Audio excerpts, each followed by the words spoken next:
So hello everyone, आज हम लोग पढ़ने वाले हैं 25 idioms and phrases with example for effect. So idioms and phrases एक बहुत ही वास्ट टॉपिक है। सो क्या करा जाए, एंड ये भी कंफर्म नहीं होता कि जो आपने आइटम्स एंड फ्रेजेस की प्रैक्टिस की है वही एग्जाम में आएंगे, because it is a vast topic. So क्या किया जाए, इसको छोड़ दिया जाए?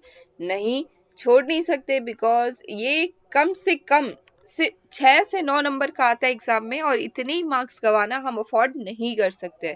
सो क्या करेंगे, मैक्सिमम प्रैक्टिस करेंगे आइटम्स एंड फ्रेजेस की। एंड जब हम लोग मैक्सिमम प्रैक्टिस करेंगे तो हमें एक आइडिया लग जाएगा कि एक नया आइटम भी अगर हमारे सामने आता है तो किस तरीके से उसका मीनिंग हमें डिराइव करना है, इसका एक आइडिया लग जाएगा। सो लगभग 300 से 400 आइटम्स की प्रैक्टिस करेंगे। ये है क्लास 1। आज हम लोग करने वाले हैं 25 items. So let's start. So number 1, to see eye to eye means to agree, यानी कि किसी से सहमत होना, उसको बोलते हैं to see eye to eye. For example, he could never see eye to eye with his father, यानी कि वो अपने पापा से कभी भी सहमत नहीं होता है। Number 2, to go to the dogs means to be ruined, यानी कि पूरी तरीके से बर्बाद हो जाना। To go to the dogs means to be ruined. For example, Anuj will soon go to the dog because of his bad habits, यानी कि अनुज बर्बाद हो जाएगा उसकी बुरी आदतों की वजह से। Next, number 3, to kick the bucket means to die. To kick the bucket means to die. For example, mister Verma kick the bucket after the long illness. Mister Verma मर गए उनकी लंबी बीमारी के वजह से। Okay, next. Fourth, to assume airs, to pretend superior. To assume airs means to pretend superior. खुद को तीसमार खान समझना. For example, Neelam is in the habit of assuming airs in the presence of her friend.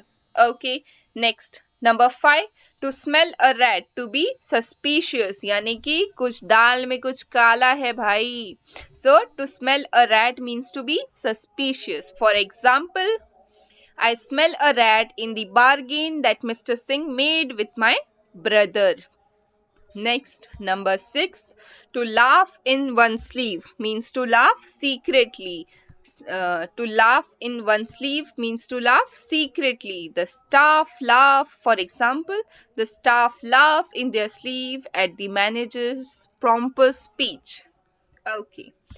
Next, 7th, to bell the cat means to attempt something dangerous. To bell the cat means to attempt something dangerous. यानी कि कुछ dangerous काम करना. For example, they all boast of their braveries but no one can bell the cat. बड़ी डींगे मार रहे थे अपनी ब्रेवरी के बारे में, बट किसी ने भी वो डेंजरस काम नहीं कर पाए, कोई भी वो. Next, 8th, black and blues, to beat miserably. In black and blues means to beat miserably. Black and blue generally जब भी item and phrases में आता है, इसका मतलब generally bad consider किया जाता है. So beat miserably is black and blue. For example, Raju was beaten black and blue by the thieves. Okay, next, 9th, to draw the long bow means exaggerating, किसी भी बात को बहुत बड़ा चढ़ा के बोलना. For example, in calling Rekha the most beautiful girl of the town, her mother drew the long bow. रेखा को इस टाउन की सबसे सुंदर लड़की कह के उसकी मम्मी ने बहुत ज्यादा exaggerate कर दिया, यानी कि drew the long bow. Next, number 10th, to clip one's wing means to weaken the power. For example, my brother want to be a car racer but my father clip his wings. यानी कि मेरा भाई एक car racer बनना चाहता था पर मेरे पापा ने उसके पर कतर दिए. Okay, so to clip one's wing यानी कि to weaken the power. Next, to put a long face means to look sad. To put a long face means to look sad. For example, Sonu put a long face when he was scolded by his father. Sonu ने अपना face long कर लिया था, यानी कि वो दुखी दिखाई दे रहा था. वाई? क्योंकि उसने अपने पापा से डांट खाई थी. Next, number 12th, to make the most of means to utilize. To make the most of means to utilize. For example, you should make the most of your time if you want to be successful. You should utilize your time if you wanted to be successful. Okay, next, to steal a march. To steal a march means to get ahead secretly.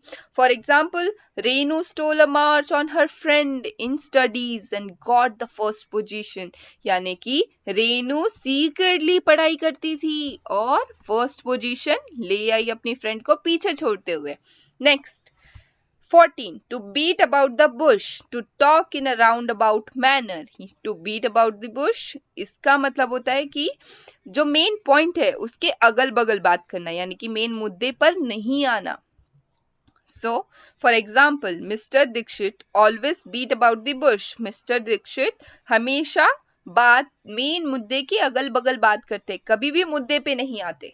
Okay, याद रखेंगे. To beat about the bush means to talk in a round about manner. Next, number 15. To fall flat means to have no effect. जैसे कि mummy आपको डांटती है लेकिन उनकी बातें आप पे कोई असर नहीं करती, तो सारी बातें आप पे फ्लैट जाती है, यानी कि okay. So for example, the principal speech fall flat on the student. Principal की स्पीच कोई असर नहीं दिखाई स्टूडेंट के बिहेवियर्स में. Okay, number 16. A snake in the grass means a secret enemy. A snake in the grass means a secret enemy. Okay, for example, we should always be aware of the snake in the grass. Number 17. To end in smoke means to come to nothing. To end in smoke means to come to nothing, यानी कि बात तो की लेकिन बात का निष्कर्ष ही कुछ निकल के नहीं आया. To end in a smoke यानी कि कोई क्लियरिटी नहीं आई, कोई निष्कर्ष ही नहीं आया. Come to nothing. For example, all his effort to get the job end in smoke. Okay, next. To bring to books, यानी to punish. To bring to books means to punish. For example, Dinesh was brought to the books for his immoral act. Dinesh को punish किया गया for his immoral act. Number 19. To pay off old scores means to take revenge. बदला लेना. To pay off old score पुराने हिसाब बराबर करना means to take revenge. For example, the way he is treating his colleague, it seems that he is paying off the old scores. Means जिस तरीके से वो अपने colleagues को treat कर रहा था, इससे ये साफ नजर आता है कि वो अपने पुराने हिसाब चुकता कर रहा था. Next, 20. To be out of sorts means to be unwell. To be out of sorts means to be unwell. Okay. For example, I am out of sorts today and can't do it properly. मतलब मैं आज थोड़ा बीमार हूँ इसीलिए मैं ये चीजें प्रॉपरली नहीं कर सकता. Next, 21. In the blues means in depression. For example, after the marriage of his girlfriend, he is in the blues these days. यानी कि उसकी गर्लफ्रेंड की शादी होने के बाद अभी वो इस समय डिप्रेशन में चल रहा है. Next, palmy days. Palmy days means बहुत ही खुशी वाला दिन. Affluent days. Okay. Example, I can never forget those palmy days of my life. Okay. 23. Heart and soul means fully with full devotion. Okay. Heart and soul with full devotion or devotedly. For example, Mukul always does his work with full heart and soul. Next, at 6s and 7 means in disorder. At 6s and 7 means in disorder. For example, when he entered his room, everything was at 6s and 7s. मतलब जब वो room में enter किया तब हर एक चीज बिखरी हुई थी, तहस नहस थी. Next and the last, 25th, to call a spade, to speak plainly. For example, I like Ravi because he always call a spade a spade. Okay, so 25 हमारे items and phrases हो चुके हैं. So thank you. मिलते हैं next video में.